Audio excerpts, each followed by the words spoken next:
श्रीमद् भगवद गीता अध्याय 6 महात्म्य और श्लोक नंबर 2। जो हम महात्म्य का वर्णन कर रहे हैं वह अक्षरशः श्रीमद् भगवद गीता महात्म्य सहित जो गीता प्रेस गोरखपुर की छपती है, 16 नंबर इसका कोड है, तो उसमें से महात्म्य लिया गया है। साधक संजीवनी जो ग्रंथ है महाराज श्री राम सुखदास जी महाराज जी का, उसमें महात्म्य नहीं है। तो महात्म्य हम इस एक अलग पुस्तक से ले रहे हैं जो कि पद्म पुराण से लिया गया है वस्तुतः। तो छठे अध्याय का महात्म्य शुरू करते हैं।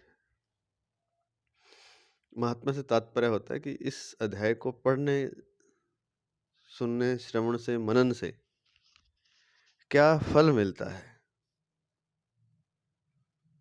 इस अध्याय की को पढ़ने, सुनने, मनन करने वाले की क्या गति होती है।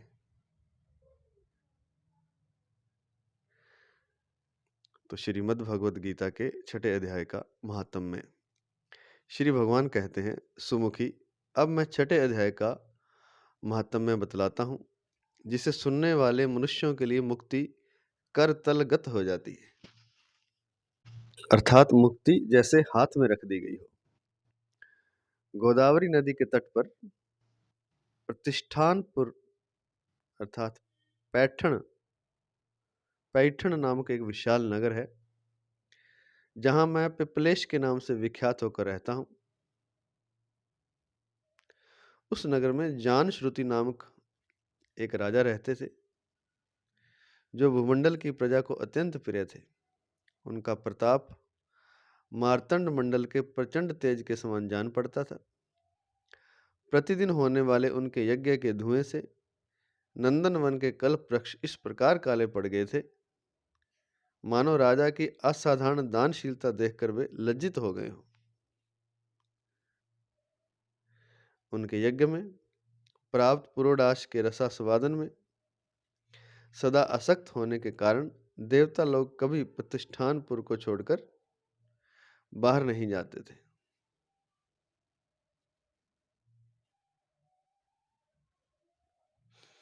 उनके दान के समय छोड़े हुए जल की धारा प्रताप रूपी तेज और यज्ञ के धूमों से पुष्ट होकर मेघ ठीक समय पर वर्षा करते थे।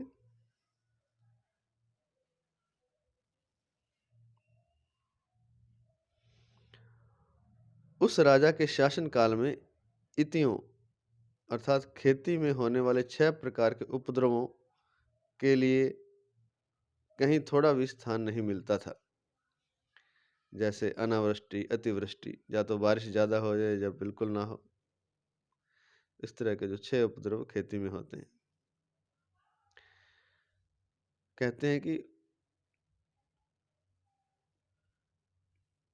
राजा के शासन काल में इतियों के लिए अर्थात खेती में होने वाले 6 प्रकार के उपद्रवों के लिए कहीं थोड़ा सा भी स्थान नहीं मिलता था और अच्छी नीतियों का सर्वत्र प्रसार होता था। वे बावली, कुएं और पोखरे खुदवाने के बहाने मानो प्रतिदिन पृथ्वी के भीतर की निधियों का अवलोकन करते थे। एक समय राजा के दान, तप, यज्ञ और प्रजा पालन से संतुष्ट होकर स्वर्ग के देवताओं ने वर देने के लिए आए। वे कमल नाल के समान उज्जवल हंसों का रूप धारण कर अपनी पांखें हिलाते हुए आकाश मार्ग से चलने लगे।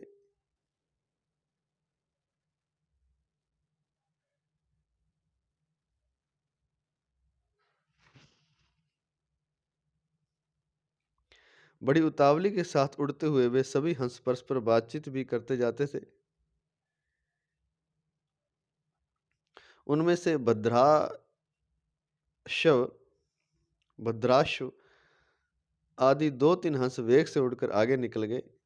तब पीछे वाले हंसों ने आगे जाने वालों को संबोधित करके कहा, अरे भाई भद्राश्व, तुम लोग वेग से चलकर क्यों आगे हो गए हो? यह मार्ग बड़ा दुर्गम है, इसमें हम सबको साथ मिलकर चलना चाहिए। क्या तुम्हें दिखाई नहीं देता यह सामने ही पुण्य मूर्ति महाराज जानुश्रुति का तेज पुंज अत्यंत स्पष्ट रूप से प्रकाशमान हो रहा है।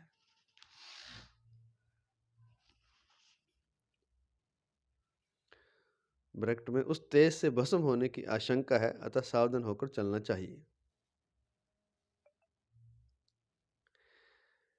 पीछे वाले हंसों का ये वचन सुनकर आगे वाले हंस हंस पड़े और उच्च स्वर से उनकी बातों की अवहेलना करते हुए बोले, अरे भाई, क्या इस राजा जानुश्रुति का तेज ब्रह्मवादी महात्मा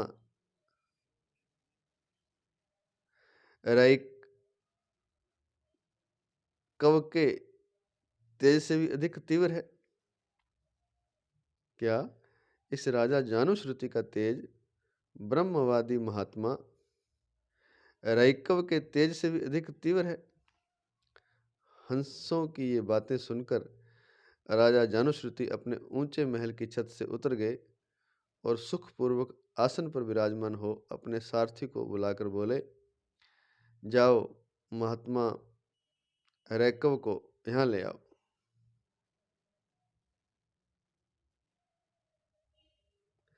राजा का यह अमृत के समान वचन सुनकर महा नामक सारथी प्रसन्नता प्रकट करता हुआ नगर से बाहर निकला। सबसे पहले उसने मुक्तिदायिनी काशीपुरी की यात्रा की, जहां जगत के स्वामी भगवान विश्वनाथ मनुष्यों को उपदेश दिया करते हैं। उसके बाद वह गया क्षेत्र में पहुंचा, जहां प्रफुल्ल नेत्रों वाले भगवान गदाधर संपूर्ण लोगों का उद्धार करने के लिए निवास करते हैं। तदंतर नाना तीर्थों में भ्रमण करता हुआ सारथी पाप नाशनी मथुरापुरी में गया। यह भगवान श्री कृष्ण का आदि स्थान है, जो परम महान एवं मोक्ष प्रदान करने वाला है। वेद और शास्त्रों में वह तीर्थ त्रिभुवनपति भगवान गोविंद के अवतार स्थान के नाम से प्रसिद्ध है। नाना देवता और ब्रह्म ऋषि उसका सेवन करते हैं। मथुरा नगर कालिंदी अर्थात यमुना के किनारे शोभा पाता है। उसकी आकृति अर्धचंद्र के समान प्रतीत होती है। वह सब तीर्थों के निवास से परिपूर्ण है। परम आनंद प्रदान करने के कारण सुंदर प्रतीत होता है। गोवर्धन पर्वत के होने से मथुरा मंडल की शोभा और भी बढ़ गई है।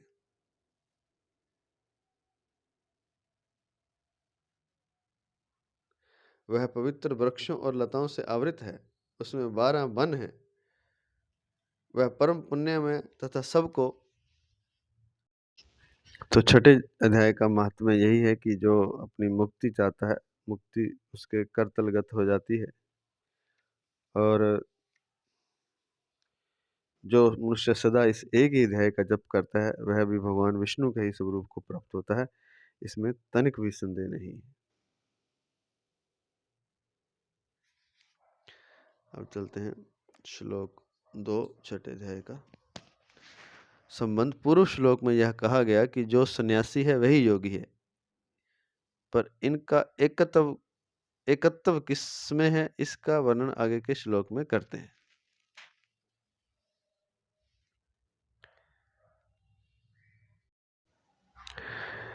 यम संन्यासमिति प्राहुर्योगम तम विद्धि पांडव न हयसन्न्यस्त संकल्पो योगी भवति कश्चन। हे अर्जुन, लोग जिसको संन्यास ऐसा कहते हैं, उसी को तुम योग समझो, क्योंकि संकल्पों का त्याग किए बिना मनुष्य कोई सा भी योगी नहीं हो सकता। व्याख्या करने जा रहे हैं। प्रातः स्मरणीय, प्रातः वंदनीय, परम श्रद्धेय भगवत तत्व प्राप्त महापुरुष महाराज स्वामी राम सुखदास जी महाराज, उनके ग्रंथ साधक संजीवनी से महाराज जी के चरणों में दंडवत नमन करते हुए व्याख्या शुरू करते हैं। व्याख्या।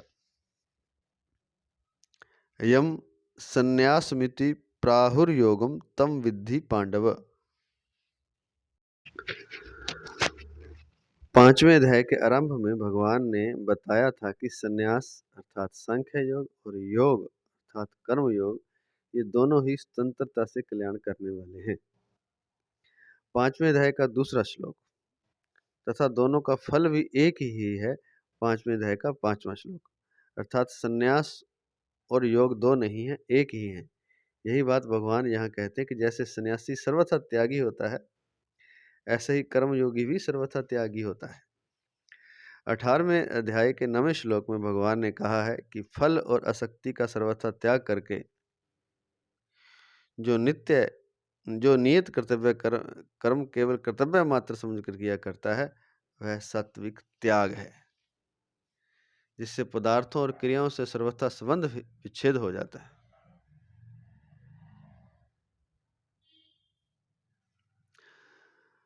और मनुष्य त्यागी अर्थात योगी हो जाता है। इसी तरह सन्यासी भी कर्तृत्वाभिमान का त्यागी होता है। अतः दोनों ही त्यागी हैं। तात्पर्य है कि योगी और सन्यासी में कोई भेद नहीं है। भेद न रहने से ही भगवान ने 5वें अध्याय के 3रे श्लोक में कहा कि राग द्वेष का त्याग करने वाला योगी सन्यासी ही है। जो सब कुछ छोड़कर एकांत में चला गया वैसे तो उसको सन्यासी कहते हैं, लेकिन सच्चा सन्यासी जो है, राग द्वेष का जिसने त्याग कर दिया वो भी सन्यासी है। सबसे जो त्याग करने वाली वस्तु है वो राग और द्वेष है। वो कामना कह सकते हैं। कामना के कारण ही राग द्वेष पैदा होते हैं। अगला पद है न हयसन्यस्त संकल्पो योगी भवति कश्चन। मन में जो स्फुरणाएं होती हैं अर्थात तरह तरह की बातें याद आती हैं, उनमें से जिस स्फुरणा अर्थात बात के साथ मन चिपक जाता है, जिस स्फुरणा के प्रति प्रियता अप्रियता पैदा हो जाती है, वह संकल्प हो जाता है। उस संकल्प का त्याग किए बिना मनुष्य कोई सा भी योगी नहीं होता, प्रत्युत भोगी होता है। कारण कि परमात्मा के साथ संबंध का नाम योग है और जिसकी भीतर से ही पदार्थों में महत्व, सुंदर तथा सुख बुद्धि है, जिसकी भीतर से ही पदार्थों में महत्व, सुंदर तथा सुख बुद्धि है, वह भीतर से पदार्थों के साथ संबंध मानने से भोगी ही होगा, योगी हो ही नहीं सकता।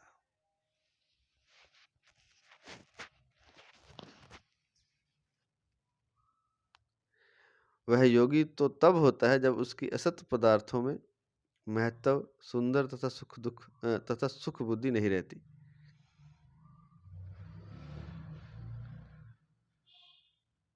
और तभी वह संपूर्ण संकल्पों का त्यागी होता है।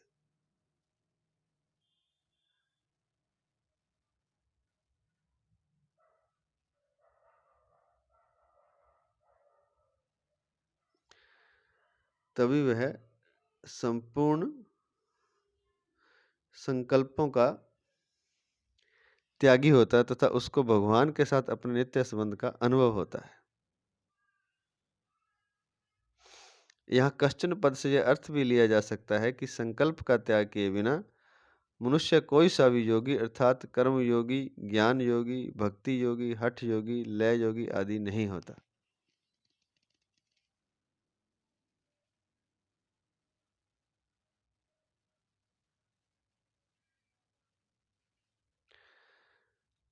कारण कि उसका संबंध उत्पन्न और नष्ट होने वाले जड़ पदार्थों के साथ है। अतः वह योगी कैसे होगा? वह तो भोगी ही होगा। ऐसे भोगी केवल मनुष्य ही नहीं है, प्रत्युत पशु पक्षी आदि भी भोगी हैं, क्योंकि उन्होंने भी संकल्पों का त्याग नहीं किया है। तात्पर्य यह निकला कि जब तक असत पदार्थों के साथ किंचन मात्र भी संबंध रहेगा, अर्थात अपने आप को कुछ न कुछ मानेगा, तब तक मनुष्य कोई सा भी योगी नहीं हो सकता। अर्थात असत पदार्थों के साथ संबंध रखते हुए वह कितना ही अभ्यास कर ले, समाधि लगा ले, गिरी कंदराओं में चला जाए, तो भी गीता के सिद्धांत के अनुसार वह योगी नहीं हो सकता। अगर उसका असत पदार्थों के साथ संबंध समाप्त नहीं हुआ, संबंध है, तो वह समाधि भी लगा ले, गुफा में भी चला जाए, तो भी गीता के सिद्धांत के अनुसार वह योगी नहीं कहा जा सकता, क्योंकि असत पदार्थों के साथ उसका संबंध है। ऐसे तो संन्यास और योग की साधना अलग अलग है, पर संकल्पों के त्याग में दोनों साधन एक हैं।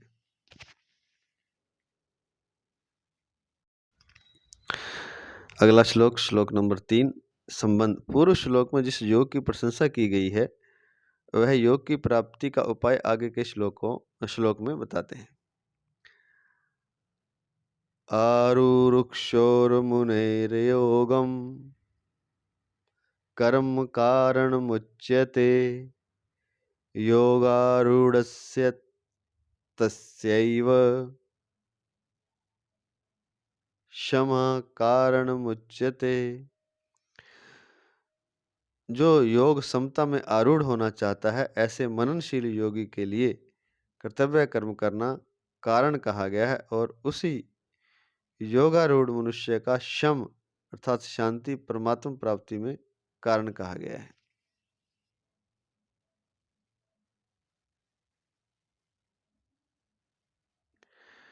व्याख्या इस प्रकार है। आरुरुक्षोर मुनेर योगम कर्म कारण मुच्यते। जो लोग समता में आरूढ़ होना चाहता है, ऐसे मननशील योगी के लिए योगारूढ़ होने में निष्काम भाव से कर्तव्य कर्म करना कारण है।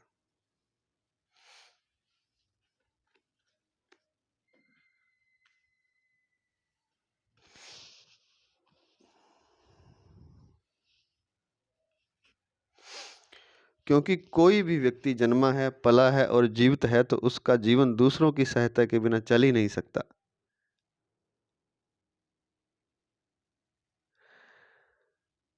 पुनः, जो योग समता में आरूढ़ होना चाहता है, योग अर्थात समता में आरूढ़ होना चाहता है, ऐसे मननशील योगी के लिए योगारूढ़ होने में निष्काम भाव से कर्तव्य कर्म करना कारण है। तात्पर्य कि करने का वेग मिटाने में प्राप्त कर्तव्य कर्म करना कारण है। क्योंकि करने का एक वेग होता है, पहले भी कह चुके हैं, तो उसको मिटाने के लिए कर्तव्य कर्म करना कारण है। क्योंकि कोई भी व्यक्ति जन्मा है, पला है और जीवित है, तो उसका जीवन दूसरों की सहायता के बिना चल ही नहीं सकता। उसके पास शरीर, इंद्रिय, मन, बुद्धि और अहम तक कोई ऐसी चीज नहीं है जो प्रकृति की ना हो। इसलिए जब तक वह इन प्राकृत चीजों को संसार की सेवा में नहीं लगाता, तब तक वह योगारूढ़ नहीं हो सकता, अर्थात समता में स्थित नहीं हो सकता। क्योंकि प्राकृत वस्तु मात्र की संसार के साथ एकता है, अपने साथ एकता है ही नहीं। प्राकृत पदार्थों में जो अपनापन दिखता है, उसका तात्पर्य है कि उनको दूसरों की सेवा में लगाने का दायित्व हमारे पर है। अतः उन सबको दूसरों की सेवा में लगाने का भाव होने से संपूर्ण क्रियाओं का प्रवाह संसार की तरफ हो जाएगा और वह स्वयं योगारूढ़ हो जाएगा।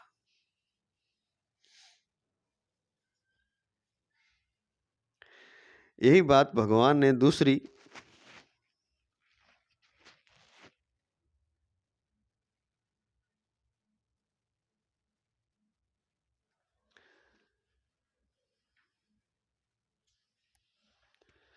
जगह अन्वय व्यतिरेक रीति से कही है कि यज्ञ के लिए अर्थात दूसरों के हित के लिए कर्म करने वालों के संपूर्ण कर्म लीन हो जाते हैं, अर्थात किंचन मात्र भी बंधन कारक नहीं होते। गीता चौथे अध्याय का 23वां श्लोक।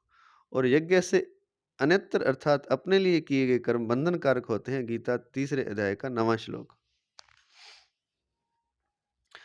योगारूढ़ होने में कर्म कारण क्यों है? क्योंकि फल की प्राप्ति अप्राप्ति में हमारी समता है या नहीं, उसका हमारे पर क्या असर पड़ता है, इसका पता तभी लगेगा जब हम कर्म करेंगे। योगारूढ़ होने में कर्म कारण क्यों है? क्योंकि फल की प्राप्ति अप्राप्ति में हमारी समता है या नहीं, उसका हमारे पर क्या असर पड़ता है, इसका पता तभी लगेगा जब हम कर्म करेंगे।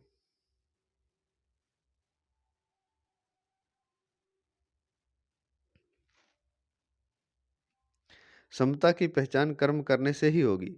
तात्पर्य है कि कर्म करते हुए यदि हमारे में समता रही, राग द्वेष नहीं हुए, तब तो ठीक है। क्योंकि वह कर्म योग में कारण हो गया। वह कर्म योग में कारण हो गया, परंतु यदि हमारे में समता नहीं रही, राग द्वेष हो गए, तो हमारा जड़ता के साथ संबंध होने से वह कर्म योग में कारण नहीं बना। योगारूढ़स्य तस्यैव शमः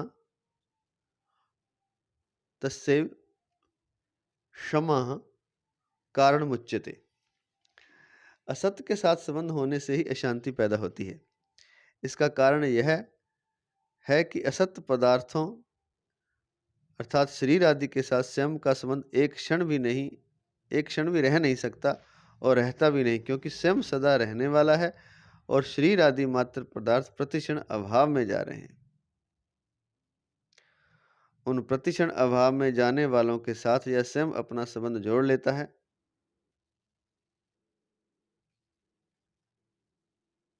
और उनके साथ अपना संबंध रखना चाहता है, परंतु उनके साथ संबंध रहता नहीं, तो उनके चले जाने के भय से और उनके चले जाने से अशांति पैदा हो जाती है।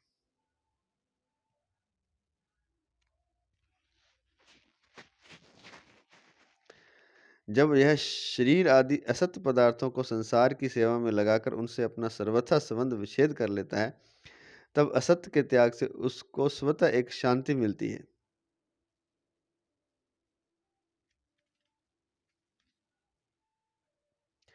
अगर साधक उस शांति में भी सुख लेने लग जाएगा तो वह बंध जाएगा। अगर उस शांति में राग नहीं करेगा, उससे सुख नहीं लेगा, तो वह शांति परमात्म तत्व की प्राप्ति में कारण हो जाती है। अंत में 5 मिनट का परिशिष्ट भाव है। योगारूढ़ होने की इच्छा वाले साधक के लिए योगारूढ़ होने में निष्काम भाव से कर्म करना कारण है और उससे प्राप्त होने वाली शांति परमात्म प्राप्ति में कारण है। योगारूढ़ होने में तो निष्काम भाव से कर्म करना है, और जो निष्काम भाव से कर्म करने से शांति प्राप्त होगी, वह शांति परमात्म प्राप्ति में कारण है। तात्पर्य कि परमात्म प्राप्ति में कर्म कारण नहीं है, प्रत्युत कर्मों के संबंध विच्छेद से होने वाली शांति कारण है। कर्म कारण नहीं, बहुत ही शानदार बात बता रहे हैं, पहले नहीं बताई, अब तक नहीं आई ये बात। ये कर्म कारण नहीं है। कर्म आपने दूसरों के लिए जब कर दी तो भीतर जो आपकी शांति पैदा होती है, वह शांति साधन है, सिद्धि नहीं। तात्पर्य है कि परमात्म प्राप्ति में कर्म कारण नहीं है, प्रत्युत कर्मों के संबंध विच्छेद से होने वाली शांति कारण है। वह शांति साधन है, सिद्धि नहीं है। शांति वो साधन है, साध्य नहीं है, सिद्धि नहीं है। साध्य तो परमात्मा है, परमात्मा प्राप्ति है। विवेक पूर्वक कर्म करने से ही कर्मों का राग वेग मिटता है।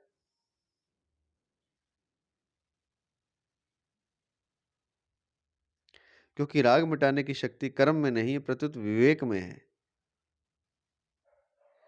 जिसकी योगारूढ़ होने की लालसा है, वह सब कर्म विवेक पूर्वक ही करता है। विवेक तब विकसित होता है जब साधक कामना की पूर्ति में परतंत्रता का और अपूर्ति में अभाव का अनुभव करता है। विवेक तब विकसित होता है जब साधक कामना की पूर्ति में परतंत्रता का और अपूर्ति में अभाव का अनुभव करता है। परतंत्रता और अभाव को कोई नहीं चाहता, जबकि कामना करने से दोनों ही नहीं छूटते। एक बात लिखी है ये कि विवेक कब विकसित होता है? विवेक तब विकसित होता है जब साधक कामना की पूर्ति में परतंत्रता का और अपूर्ति में अभाव का अनुभव करता है। जब जो विवेक है, जब व्यक्ति का, जब वो कामना पूर्ति में उसे गुलामी महसूस होती है, उसे लगता है कि मैं परतंत्र हो गया, मैं स्वतंत्र नहीं रहा, तब उसका विवेक जागृत होता है। और अपूर्ति में अभाव का अनुभव करता है।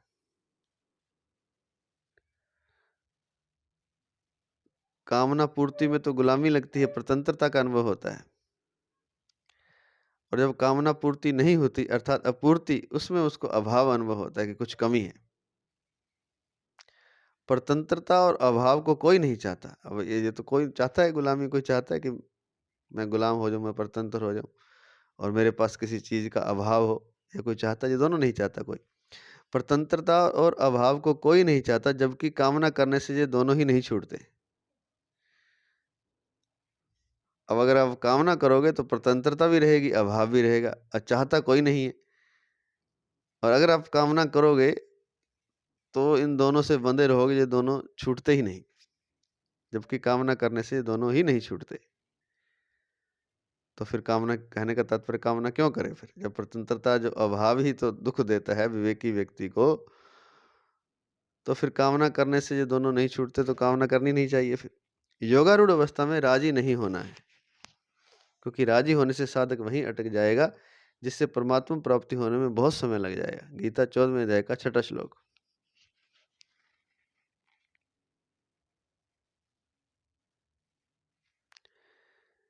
जैसे कि यहाँ लिखा है कि सब कर्म जब वह विवेक पूर्वक करता है तब वह योगारूढ़ होता है। लेकिन यहाँ आगे लिखते हैं कि योगारूढ़ में राजी नहीं होने, योग में आरूढ़ हो, अभी फल नहीं मिला उसका,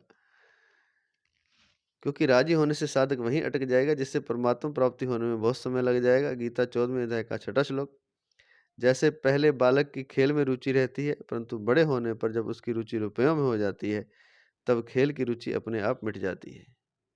ऐसे ही जब तक परमात्मा प्राप्ति का अनुभव नहीं हुआ है, तब तक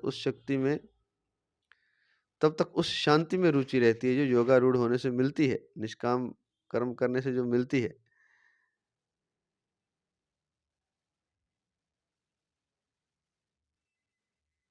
जब तक परमात्मा प्राप्ति का अनुभव नहीं हुआ, तब तक उस शांति में रुचि रहती है, अर्थात शांति बहुत बढ़िया मालूम देती है।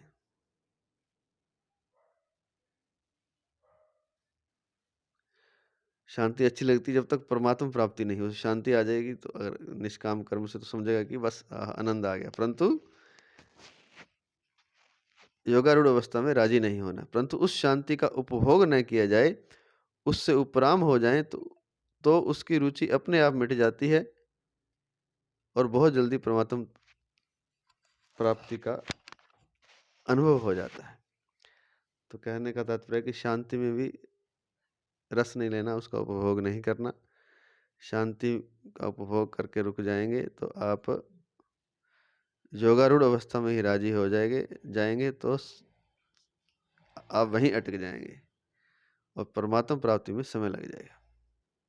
गीता के 14वें अध्याय का 6वां श्लोक भी है इस बारे में।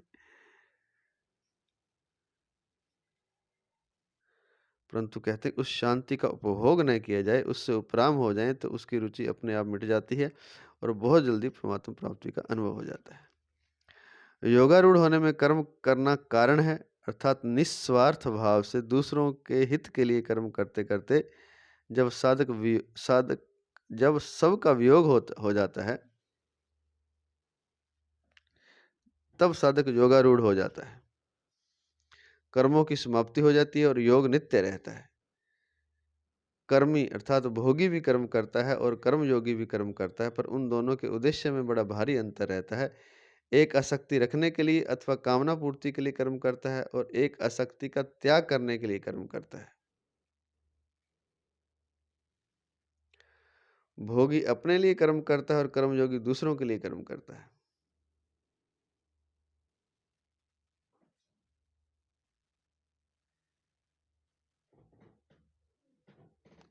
अतः आसक्ति पूर्वक कर्म करने में समान होने पर भी जो आसक्ति त्याग के उद्देश्य से दूसरों के लिए कर्म करता है, वह योगी योगारूढ़ हो जाता है।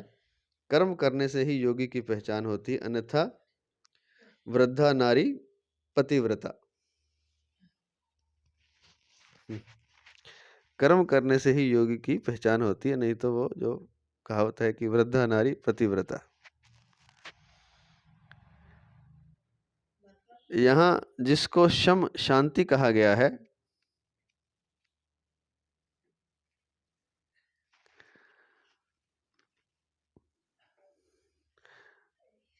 अब वृद्ध हो गई तो कोई आकर्षित होता नहीं, तो अपने आप ही पतिव्रता है। तो वही बात है, कर्म करने से ही योगी की पहचान होती है। अब कर्म ही नहीं करे तो क्या पता लगेगा योगी है कि नहीं? कोई कर्म ही नहीं कर रहा कुछ। तो कर्म करेगा जब तब पता चलेगा कि अगर आसक्ति पूर्वक फल के उद्देश्य से कर्म कर रहा है, राग द्वेष पूर्वक कर्म करने से राग द्वेष उत्पन्न हो रहे हैं, तो फिर वो योगी नहीं है। तो कर्म करने से ही योगी की पहचान होती है, अन्यथा वृद्धा नारी पतिव्रता। यहाँ जिसको शम शांति कहा गया है, शम शम, यहाँ जिसको शम शांति कहा गया है, उसी को दूसरे अध्याय के 64वें श्लोक में प्रसाद अर्थात अंतःकरण की प्रसन्नता कहा गया है। इस शांति में रमण न करने से निर्वाण परमा शांति की प्राप्ति होती है। गीता 6 अध्याय का 15वां श्लोक। त्याग से शांति मिलती है। गीता 12वें अध्याय का 12वां श्लोक। शांति में रमण न करने से अखंड रस तत्व ज्ञान मिलता है और अखंड रस में भी संतोष न करने से अनंत रस परम प्रेम मिलता है। ये बहुत ही सार बात है, तो समझने वाली, बहुत गहराई से समझने वाली बातें, लेकिन एक बार संक्षिप्त में ही समझ लेते हैं और आएंगी या जब आगे ये बातें बार बार विस्तार से तब इसको समझेंगे। तो जो कहते हैं कि जब वो निष्काम भाव से कर्म करेगा तो उस जब दूसरों के हित के लिए कर्म करेगा तो उसके भीतर एक शांति आती है, क्योंकि अपने लिए कर्म करने से, फल की इच्छा से कर्म करने से बंदा जीव अशांत रहता है, मनुष्य अशांत रहता है। आपने भी कभी देखा होगा जब कोई चीज जो सात्विक हृदय उनके लिए है, कि राजसी तामसी का तो कह नहीं सकते, सात्विक हृदय व्यक्ति जब कोई वस्तु दूसरे को दे देता है तो उसके हृदय में एक शांति उत्पन्न होती है। कुछ छोड़ देता है ना, कुछ दान कर देता है तो उसको एक शांति का अनुभव होता है। तो ऐसे ही जब वो निष्काम भाव से दूसरों के हित के लिए कर्म करता है तो उसे एक शांति की प्राप्ति होती है, जिसको यहाँ शम कहा गया है इस श्लोक में, और दूसरे अध्याय के 64वें श्लोक में उसको प्रसाद कहा गया था, आंतरिक प्रसन्नता अर्थात अंतःकरण की प्रसन्नता। अब इस शांति में रमण न करे, इस शांति का भोग न, इस शांति में सोचे हाँ भाई बहुत कुछ हो गया, अब तो शांति होगी, बस आनंद आ गया, तो यह हो गया शांति में रमण करना, उसका सुख लेना। शांति में रमण ना करे, साथ शांति का सुख ना ले, तो उसे निर्वाण परमा शांति की प्राप्त होती है, की प्राप्ति होती है। गीता 6 अध्याय का 15वां श्लोक।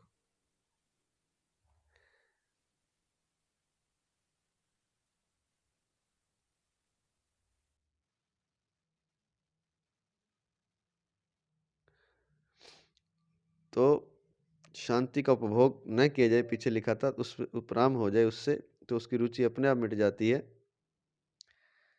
शांति में जो उसकी रुचि है, सुख शांत होने की जो रुचि है अपने आप मिट जाती है। जब शांत होने की आपकी रुचि मिट जाएगी, शांति प्राप्त होने के बाद भी उसका उपभोग न करने में, तब परमात्मा प्राप्ति का जल्दी अनुभव होता है। उसी के बारे में जहाँ लिखा है कि इस शांति में रमण न करने से एक अलग तरह की शांति प्राप्त होती है, जिसको निर्वाण परमा शांति कहा गया। अब लिखते हैं कि गीता के 12वें अध्याय का 12वां श्लोक कि त्याग से शांति मिलती है। ये तो अभी बात हमने की है कि जिसको इसका अनुभव है कि कुछ छोड़ने से, त्याग करने से शांति मिलती है। इसलिए जो भी सनातन में रीति रिवाज है उसमें सब कुछ ना कुछ त्याग किया जाता है। कोई हवन कर रहे हैं तो ये छोड़ो, रुपया छोड़ो, ये धन छोड़ो, हर जगह त्याग होता है। शादी हो रही है तो उसमें भी कुछ रुपये पैसे का, ब्राह्मण को कोई भी यज्ञ होता है उसमें त्याग होता है। तो त्याग से क्यों त्याग? क्योंकि त्याग से शांति मिलती है।